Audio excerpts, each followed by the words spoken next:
So, as per usual, a new video comes out, something huge has happened, or have I done anything new? So, we're gonna talk about this amazing thing that has happened on the Valve end or Steam end of the market. So, they've decided to create a gaming PC-like gaming console. This is the first gaming console, gaming PC that they really make. They've made a Steam machine before. I think it was called Steam machine, maybe it was called Valve machine, doesn't really matter. It didn't go that well, but it had a cult following to it nonetheless. A lot of people liked it, then it kind of died out and disappeared, and only the most enthusiasts and the lovers and fan base of that thing still remain. Now then we have the Steam Deck, and then the Steam Deck OLED, and oh my god, when I say people like the Steam Deck, that would be an understatement. People really like that console. And now they've created effectively a gaming console slash PC. So it's running on Steam OS, so this is not Windows or anything. So it's a Linux-based gaming console slash gaming PC. And it's effectively going to be couch gaming or keyboard and mouse gaming. You can kind of figure that out as you wish with yourself, however you want to be playing.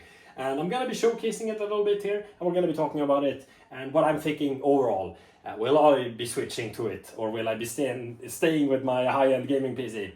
Of course, for me personally, I love my high-end gaming PC, and you guys know by now, this gaming rig, I'm really happy with it. I don't see myself buying this gaming console thing from the Steam machine. I don't see myself buying it. But for a lot of other people, I could see this as being a good fit. If you currently are on PS4 or Steam Deck, and you want a more high-end gaming experience for an affordable price, hopefully, because they haven't revealed the price yet. So who knows, this could go crazy. Maybe I'm sitting here recommending this thing, and then out of nowhere the price hikes and it becomes $700 USD. That would be insane, but yeah, I don't think it's gonna happen. I think it's gonna be around 500 to 600, hopefully. At least on the 2 terabyte model. 512 gigabytes, I don't recommend that for anyone, but yeah, let's move on. So, the Steam machine, right? It kind of sucks in the cold air from the front without a fan, so it just accumulates new air from in the front, and then it pushes it out from the back. There is they show off some of the library and the looks and the kind of aesthetics of the vibe that they want to go with. So it sits right here, a little small tiny boy. Very tiny actually. It's as big as if you took a PS5 controller like this. So it's only this size in height and this size in, is it called width in English? I'm not sure. You get the idea though. From this end it's the same, and from this end it's the same basically. So it's not as tiny as a PS5 remote, but about the same. It's like if you took 3 PS5 remotes and put them side by side all together and you push them together, that's kind of the idea. So it's very tiny right there. It looks very cute. I like it. So they talk about some stuff like core features that define the Steam machine. Steam OS, an operating system that is optimized for gaming with fast suspend to resume and the cloud saves functionality, just as the Steam Deck has. And it's gonna be a good feature. I would honestly love that feature to be on PC, yet we don't have it yet. So we have a sleep function, but it's kind of buggy in my opinion. If you guys have any tips on make it run really smoothly on PC, let me know. Then we have the small form factor. It's literally as small as a banana, as they showcase right here. Very clearly it's very, very tiny, right?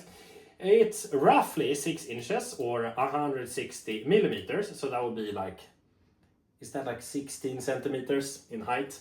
And the PS5 remote is, I think, 15 centimeters. So cool and quiet. And this is something that I'm a little bit worried about, because they're saying that it's gonna be doing, with the CPU and GPU performance, it's gonna be able to achieve 4K gaming at 60 FPS with FSR upscaling. I don't see this happening, and it's not because I want to be a party pooper or anything, but if you want to do ray tracing, it's going to be 1080p, ray tracing, 30 FPS, that's what you can probably aim for, and we're talking really limited ray tracing. It only has, from what I remember, it's 28 CUs, and for what I remember, if I recollect correctly, there is no AMD GPU on the market that has 28 CUs, so they have kind of modified it to be less good than it already was, to make sure that it doesn't draw as much power and be cheaper. I think that's the idea behind it. But then we have like the 16 gigabyte RAM. So a little bit limiting, but it should be fine for such a gaming rig because it's supposed to be kind of a budget gaming PC / gaming console. This gaming rig with a performance, if you know your tech at home, you can go along with me here. It's going to be somewhere in between Xbox Series S and PS5 base console. Most likely closer towards base PS5 though. So it's gonna be good enough for sure. The only thing that I'm really not liking is that it's not really going to be able to do FSR 4, which is going to be the good upgrade from FSR 3 that I honestly don't really like at all. I like FSR 4 a lot more, or DLSS if that would be possible. It's not gonna be possible on this one because it's purely AMD based on the CPU and GPU side. But yeah, and everything else is actually really good. It's gonna be quiet. It's gonna perform pretty okay with 1440p upscaled. And yeah, I think you will be able to get like 60 to 70 FPS, medium, high settings in good optimized games without ray tracing. If you're gonna be trying to push for 1440p. 4K is gonna be rough because you only have 8 gigabytes of VRAM, which is not good enough, honestly, for what they're saying it's gonna be able to do. Even Digital Foundry kind of points this out. They're not really too harsh on it though, because, well, it hasn't arrived yet, so let's not be too harsh. It has a little LED strip. Once you're downloading games, it kind of does this sort of swooshy motion. You can customize it with colors and animations and whatnot.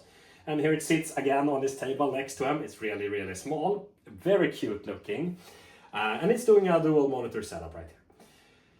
So yeah, I don't know what more to say. I think this is a really cool concept, and it's not just a concept, this is a thing that's releasing. But the thing that I'm the most excited about is I like to game with a controller. I don't always game with controller. I like to game with my end game OP1 8K gaming mouse. But hey, not everyone likes to game with mice. Sometimes you like to lean back and use a controller. If you're gonna be using a controller, wouldn't it be nice if you could remove the whole aspect of a mouse and just sit in your recliner, use your entire PC interface with just your controller? Obviously, if you need to type, it's gonna be a little bit of a finicky process, but you could still use your controller and use like a console-like keyboard that's virtual on the screen. But it's not gonna be as quick and easy as a keyboard. The cool thing about this though is they have a new controller, and we're gonna splice into it and I'm gonna show it off right here. So this is what I'm excited for. I might actually even be buying this when it releases, because honestly, PS5 controllers work really well on PC now. They feel like a native remote. It's not like it's an aftermarket type feeling anymore. It works really well. However, the Steam Deck has a built-in controller to the panel of that device, and it works really well. And now I could see this working the same, but the cool thing about it is it has a new kind of design, and they are really ergonomic and really good with how they design their remotes and controllers just in general. They've been always really good with that on Steam for the Valve aspect on the market. So I would say with this controller coming in and you have the two touchpads right here, if they are as good as the touchpads are on a Steam Deck, this is going to become a replacement for your mouse. It's obviously going to be a little bit hard to get used to that if you're used to using a mouse.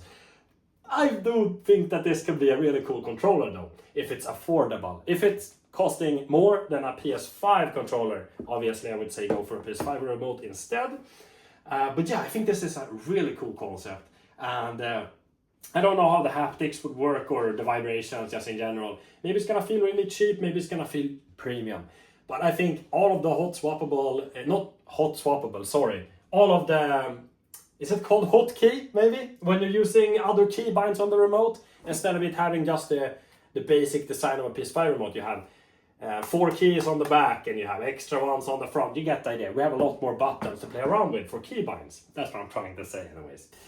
And yeah, supposedly super low latency, wireless, hopefully good battery life. They say next generation magnetic thumbsticks. Next generation magnetic thumbsticks. There we go. With using TMR technology. I have no idea what this means, but I'm guessing it's like Hall effect type joysticks, so no more stick drift. That would be good. Will be really good to see. I hope that's what it is. And it has good gyroscopic features and whatnot, you know. And you can see them kind of using it. Here's the Steam Deck on the table, and they're doing like split screen co-op. And yeah, trackpads, yes. And they're talking about functionalities, and essentially you'll be able to use the entire PC aspect outside of Steam's app. So let's say it's a PC when you go outside of the Steam app, and you can use the mouse pads, whichever one you want to pick, and essentially use your entire PC. You can also connect this to your Windows PC, the remote, or just use it with your gaming console. I hope it comes with the console. I hope it does, and I'm pretty sure it will. But just letting you guys know, I'm not 100% sure if it will. It might be an individual thing, but I wouldn't be surprised if it comes with the Steam machine. Now, I would say if you have a Steam Deck already, this is a very cool device, both of these. And I don't think it's a bad idea. If you are really happy with your Steam Deck and you don't want to buy anything new, stay with the Steam Deck. It's totally fine. But I think moving over to a console like...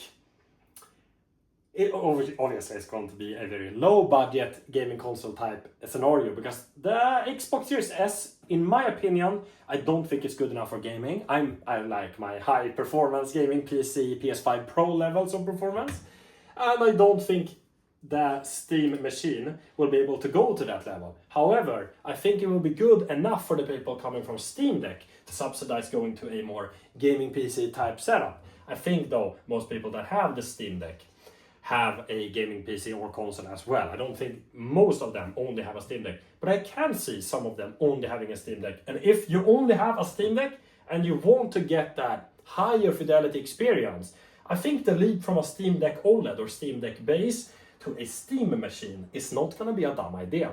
Also combining that with a Steam controller and maybe a TV, that's going to be a really nice setup. So yeah, thank you guys so much for watching this video. Hopefully you guys can subscribe for more videos like this, and thanks for all the people that are supporting the channel. More videos coming soon, guys. Hope you guys enjoyed the video. I'll catch you guys in the next one. Bye guys.